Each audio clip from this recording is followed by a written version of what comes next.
आता सुरुवातीला अतिशय महत्त्वाची बातमी आहे।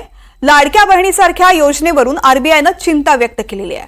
मोफत योजनांमुळे तिजोरीवरती ताण येऊ शकतो। मोफत योजना देण्यावरती नियंत्रण ठेवावं, तसंच यामुळे सामाजिक आर्थिक पायाभूत सुविधेला बाधा होऊ शकते, असा सल्ला आरबीआयने देशातील सर्वच राज्यांना दिलेला आहे। राहुल कुलकर्णी माझे सहकारी आपल्या सोबत आहेत। राहुल, आरबीआय हे आपल्या देशातल्या सगळ्या राज्यांची आर्थिक स्थिती काय आहे याबद्दलचा एक अहवाल दरवर्षी प्रकाशित करत असतात, ज्याच्यामध्ये मुख्यत्वे आता जसं महाराष्ट्राच्या मर्यादेत आपण बघू तर महाराष्ट्रामध्ये 22-23 या वर्षी काय झालं याचा एक एक्झॅक्ट नेमका अहवाल 23-24 ला अंदाजित आणि 24-25 चा बजेटरी प्रोव्हिजन जे असतं त्या संदर्भामध्ये आपण असं म्हणू की या संदर्भात राज्यांसाठी लागू होणारा अहवाल।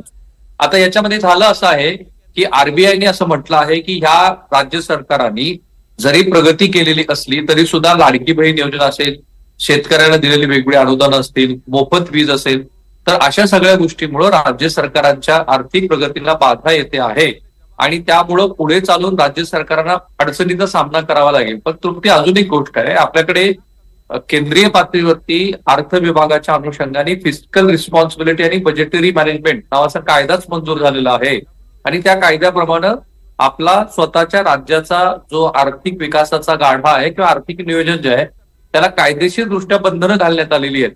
आता जसं महाराष्ट्र सरकार हे बजेट सादर करताना त्याच्यात 2 लाख कोटी रुपयाच्या पुरवण्या मागण्या येतात किंवा महाराष्ट्र सरकारचं अलीकडच्या काळातलं जे धोरण आहे त्याच्यामध्ये ज्या मोफत गोष्टी त्याला राजकीय काही लोक रेवडी वगैरे म्हणतात, त्यामुळं पुढे चालून राज्याची आर्थिक घडी बिघडली तर त्याचा फटका हा FRBM कायद्यामुळं महाराष्ट्र सरकार राज्यांना बसू शकतो।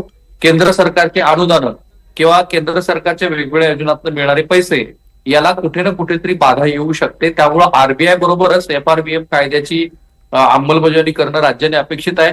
आता ह्या अहवालाला खरं हा 19 तारखेला प्रकाशित झालेला अहवाल आहे, तो काही इंग्रजी माध्यमाने प्रकाशित पण केला आहे आणि त्याच्यामध्ये स्पष्टपणे दिसत आहे की मोफत गोष्टीला एक सेंट्रल फेडरल बँक म्हणून आरबीआयचा आक्षेप आहे आणि महाराष्ट्रात यात विचार व्हायलाच हवा। निश्चित राहुल सर, खूप खूप धन्यवाद संपूर्ण सविस्तर माहितीसाठी।